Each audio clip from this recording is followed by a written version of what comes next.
Thank you. Looks like a lot of people have problem naming things like I do. The slides are available. They're on the joined in. There's the QR code if you want to grab them, follow along. And welcome to Dutch PHP. It's my first time at this conference, and it's been a good experience so far. I have 5 kids, and I am terrible at naming each of them. This painting my wife did of them. She is their stepmother. The first one, his name starts with the letter B, Bronson. And it was really hard to name him. The second one is Lance. And the third one is Skyler. And someone pointed out that they are alphabetical up to that point, which made naming the next two really easy because they had to come after Skyler in the alphabet and after each other. And so that pattern made it easier for me, because sometimes it takes me a long time to come up with a good name. But having this pattern established made it so much easier. And naming is hard, just like regex. The classic saying, a developer wants to solve a problem. They choose regex, and now they have 2 problems, right? Because this is the regex for email. Maybe not quite all the way valid, but most of the way. That's according to emailregex.com. Hopefully walking out of here, you feel like you can name things in code easier. There's less arguing, there's less deciding, less time spent just naming things, and more time spent actually doing and writing code. And hopefully you can take patterns back to your projects and use those patterns to more easily name things. Focus more on maybe the more important things and the code architecture, because you know how to name things, you can move on from that problem. We'll go into why naming is difficult, like what are some of the problems, and then go into some of the strategies that I've found over experience and have learned that help me name things faster and easier and more efficiently. I came up with sweet emojis too, so I was pretty proud of that. So why is naming difficult? Primarily, there's lots of opinions, right? As a developer, I have a lot of opinions. I may share some of them. Some of them are great, I think. Some of them are less great. But as developers, we all have opinions. Managers have opinions. The product, the business teams might have opinions. And they may all weigh in on that. Historically, if you look at the code architecture, or I should say the code, legacy code, the history behind it, it's like doing archaeology, trying to figure out what happened and how we ended up with these names. And so as we go through these inconsistencies over time, as the project develops and matures, the naming changes. What may have made sense 3 years ago doesn't make sense anymore. And so these inconsistencies can cause problems. A table name maybe doesn't make sense anymore, or maybe our product or our project has expanded. So we have these inconsistencies that come up. Sometimes there's more than one word to describe something. If we're doing crossword puzzles, maybe we have those kind of problems. If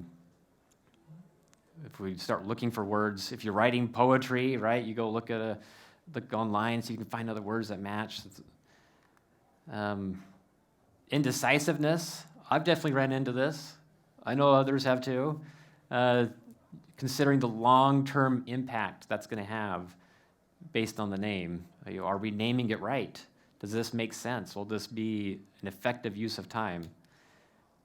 And also, we avoid pain. I want to avoid having to refactor and rename things in the future. And if I name it right the first time, I don't have to go do that again. And I love that, because I don't want to have to rename it. And so we avoid those painful refactors. Sometimes we don't have a complete understanding. My experience has been that requirements and product will change their minds over time. At first, we wanted to start simple, and as the project expands and grows, all of a sudden we have this different perspective and this different name that comes into play. So these requirements might change over time. Maybe it's just a new realm, a new undefined domain, something that we're not familiar with. Maybe we haven't extracted out from the stakeholder what the long-term, like what their big plan is. And so it's named naively. So, some naming strategies. How do we address this problem? I'll start off with the caveat that naming is opinionated. As we have opinions, as we try to show what we know, as we come up with ideas, we're going to have different opinions. Everyone's going to have different opinions. And so it's coming to this consensus as a group. How do we name things correctly? What's the best way to do it? So we have some different areas we'll go into. We have some general rules, things that work. We'll talk about logical groups.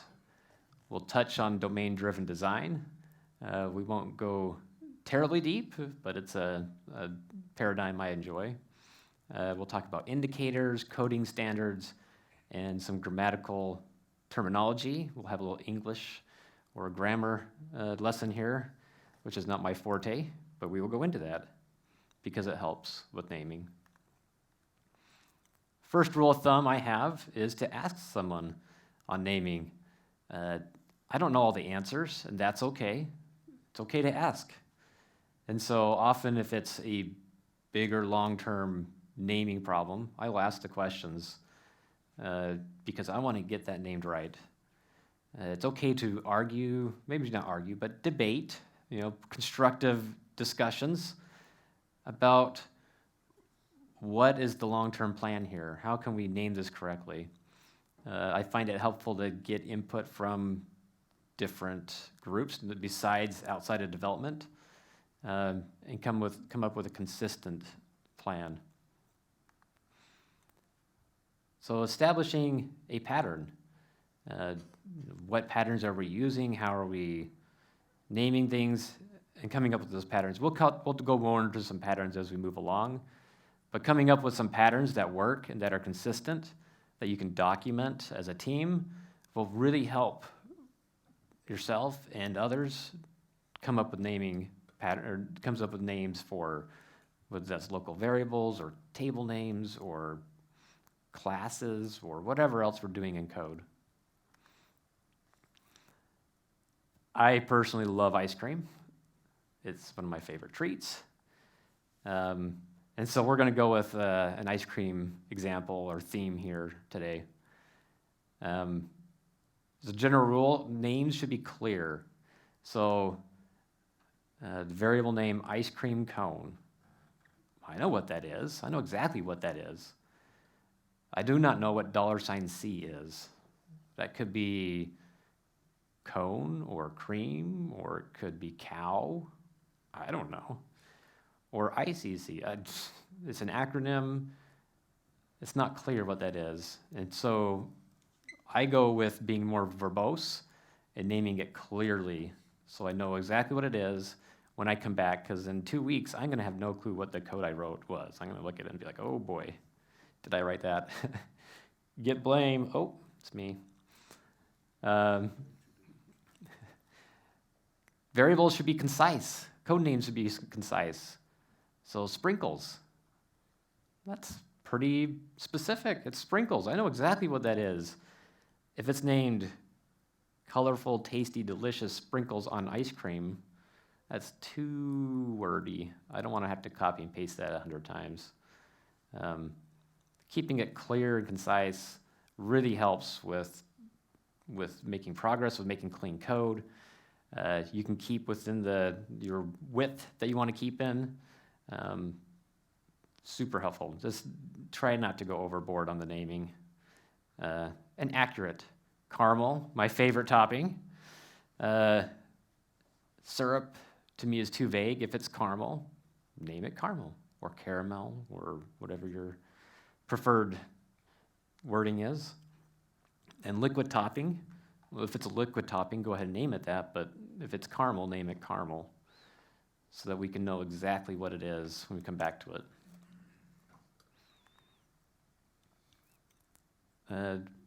Group the declarations.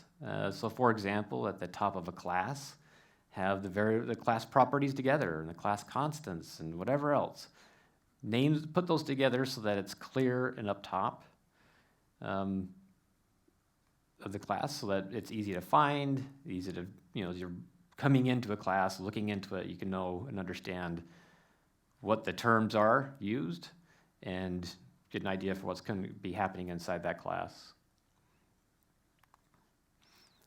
Logical groups, keeping related classes together. There's definitely some arguments here of how we architect code, where we put classes, how we name files. This is one of my opinions, is keeping related classes together. So if we had an ice cream entity, it would sit next to ice cream repository, ice cream service, ice cream value object, whatever else we might have. I tend to keep things together. Which brings us to domain-driven design. A little plug or a shout out for domain-driven design, which helps keep code in logical areas. I tend to find developers are very logical for some reason. And so keeping things logical is a good solution. It's a good way to keep a code base organized. Sometimes the code bases start to sprawl out and spread out. And if we start putting classes and code in places where it doesn't belong, it's hard to find. But if we can keep it organized and make it logical, it's easy to find where a class is. We don't want to have some obscure class. We wouldn't be putting spinach in with the ice cream. That doesn't make sense. It's just wrong. So keep things logical and organized. Use the business terminology. The business, typically, if it's a company or corporation, is going to drive the terminology. And if we can be consistent with the business, it's easier to understand the code base. When you switch jobs, you come into an organization, if they're using multiple names for the same thing, it can be confusing. So there's ramp-up costs, there's understanding costs associated with that. But if the business terminology can be clear and defined, then it's much easier for a developer to come in and know what the classes are if they match up with what business is saying, what the requirements are saying, with what the users are saying. I strongly recommend establishing, I call it a terminology dictionary, where you are defining out the business terms and what they mean. At your organization, what does ice cream mean? What are sprinkles? That's explaining what that is. What is caramel exactly? That will make it so much easier for new developers as well as current developers to work and collaborate and communicate on what the names are. So I highly recommend establishing that. Take some time. It shouldn't take very long if you are familiar with the code base or the business terms. But it's also helpful to include the product team, if you have a product team or some business stakeholders, in defining that out. And then when you move forward with requirements, the requirements can refer to that documentation. And then it's clear what things are and how to name things. Coming back to domain-driven design, this is how I typically organize my code. So if you have ice cream, and you have a cone and a waffle, I'm going to put the waffle cone entity, repository, service all together. And for me, that's just easier. And this is an opinion. It's not necessarily the right way to do it, but to me, this is my preferred way to do it. And just for naming and logical, making sense. If it's all together, I know right where to find it, and so does everybody else. You can go write tests, for example, and they're all in the same namespace. They're all together. I have a little caveat. There are a few exceptions. I'm blocking it probably. Uh, I would argue that everything should be in a subdomain if they're using domain-driven design, not in the top-level domain, but there are a few exceptions. If things are so broad, so generic, that might make sense, but that's another talk, another day. Indicators. If you establish a pattern for indicators, it makes it easy to know what things are going to do. What's the expectation? So for example, is X for bool. So is tasty, you know it's going to be Boolean, you know it's going to be true or false, and others can see that and have that indicator describe what that variable is doing. XID, for example, so ice cream ID will tell you, you know that's going to be a unique identifier. It's just a simple indicator and simple pattern to be followed. I always go for ending class names by the class type. So I've mentioned repository and service and entity. That might expand out to collection or a factory. You got to have a freezer with ice cream, so we have a freezer adapter. Freezers come in all sorts of shapes and sizes and brands and so on. So we have some sort of freezer adapter. And we have a soft serve facade, because that sounds amazing. Caramel on a soft serve ice cream cone. So good. Continuing on that, we have scoop ice cream worker, right? So kind of a little play on words there. We have like a worker that's coming in and scooping or serving that ice cream. Maybe we have a payment logger. So to me, it's okay to name things. You know, we have like loggers, an example where service might not make sense, but it's a logger. It's doing this specific thing, like worker or logger. Ice cream served data transfer object, DTO, and value object. These are some of the few exceptions where acronyms to me are okay to use in naming, where it's like an established pattern to use. This is language agnostic, but it's also Dutch PHP, so I'm going to mix in some PHP things here. May or may not apply to what you're using, but pair standards are obsolete. That ship sailed a long time ago. So if you remember the old days of integer, so you'd preface the variable or the name with I. That's old. We don't do that anymore. Snake case. There's some arguments there. Snake case, camel case, Studley case. Whatever your team decides on, just be consistent. If it's the same everywhere, then everyone knows how to name what casing to use. And avoid the underscore to indicate private. That was an old thing. So just keeping up with current standards in whatever language you're using. PSR. I may be one of the secretaries for the PSR group. PSR 1 came along and gave us the PHP community definition of like how a code should look. And then PSR 12 came along and established that. But it didn't keep up with the programming language. It was static. It could not change. It was forbidden. And so we had the can't confuse it with pair, the PER, which is supposed to be a living document. It's supposed to be adapting and moving along with the programming languages. It's a programming language. The code styling one is now in version 2. And it's current, it's modern. It adapted for PHP 8, and 8.1, and 8.2, and 8.3. So just moving on from PSR 12 to using the PER/CS standards instead.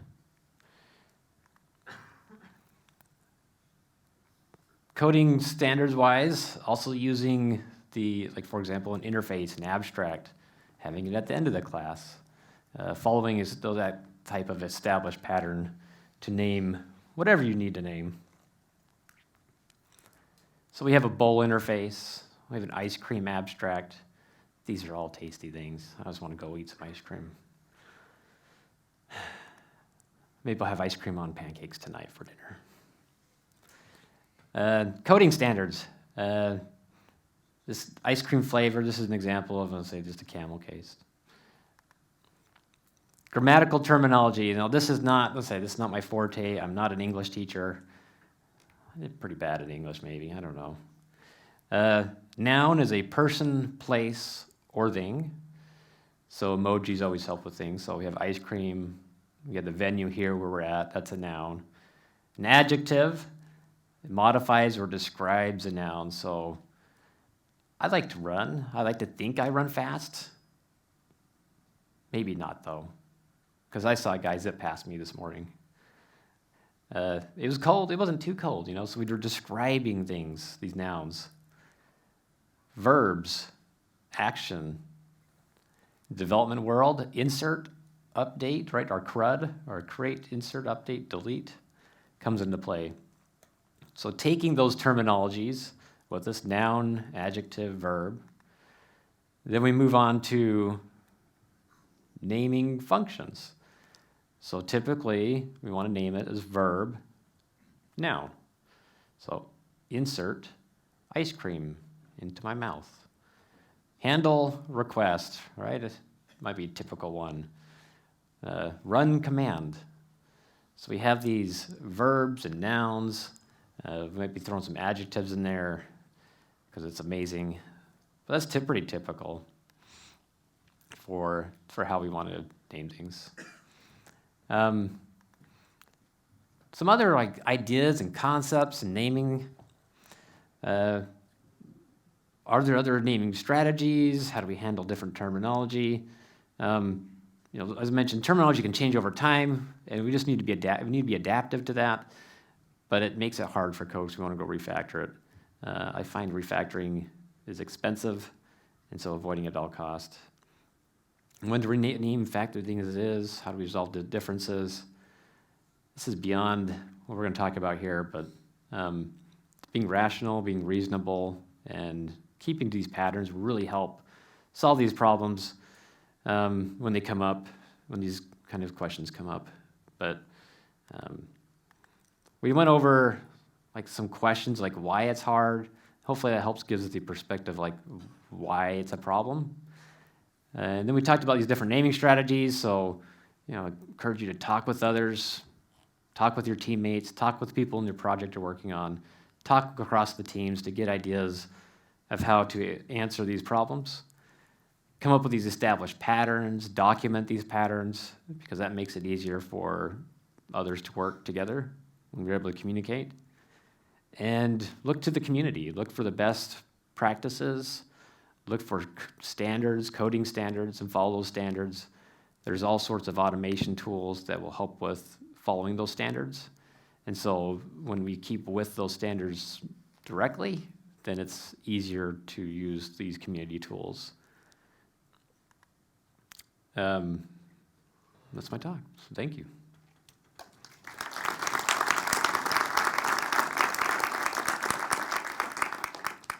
All right.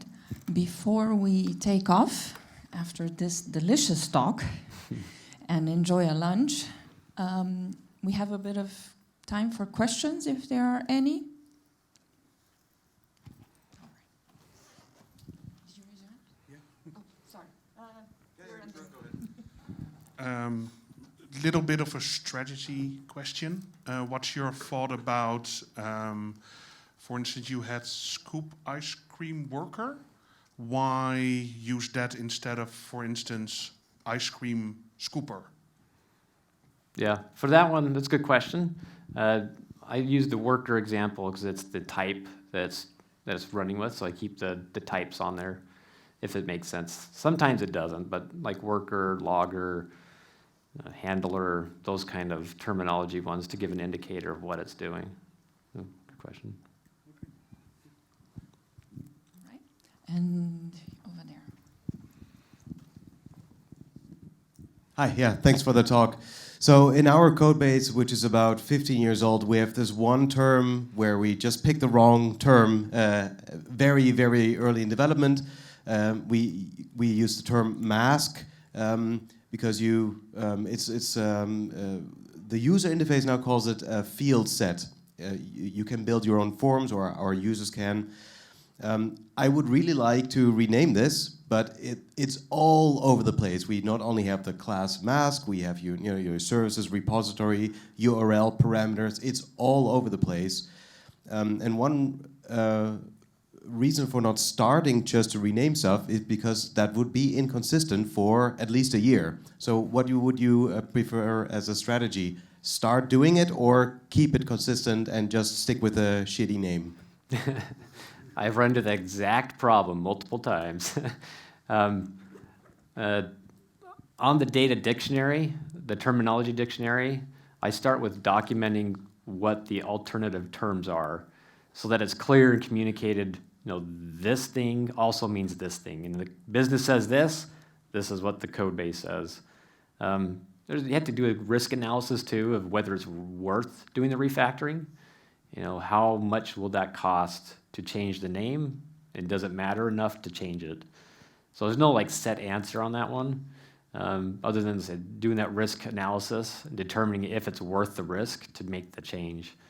You can start with naming new things differently, which I typically will do, and also breaking out legacy code especially and naming it in domain-driven design sections. But yeah, there's no good answer to all of that, but hopefully that helps. Thanks. Any other questions? What's the name of your two younger children? Did you follow the pattern? Very good question. So Tate and Titan. So yeah, 5 boys. We spend a lot of time in the wilderness. I live in the western U.S. and we spend a lot of time outside doing fun things. Tennessee? What was that? Tennessee? Live in Utah. No, but Titans. Oh, Titan. Yeah, Tennessee Titans. Yes. All right. Any other questions? I did bring some American jerky. If anyone wants to, feel free to come get some. And All my right. work sent me with some hats because they paid for me to come here. All right. That sounds awesome. All right. Thank you, everyone, and thank you, Mark. Thank you.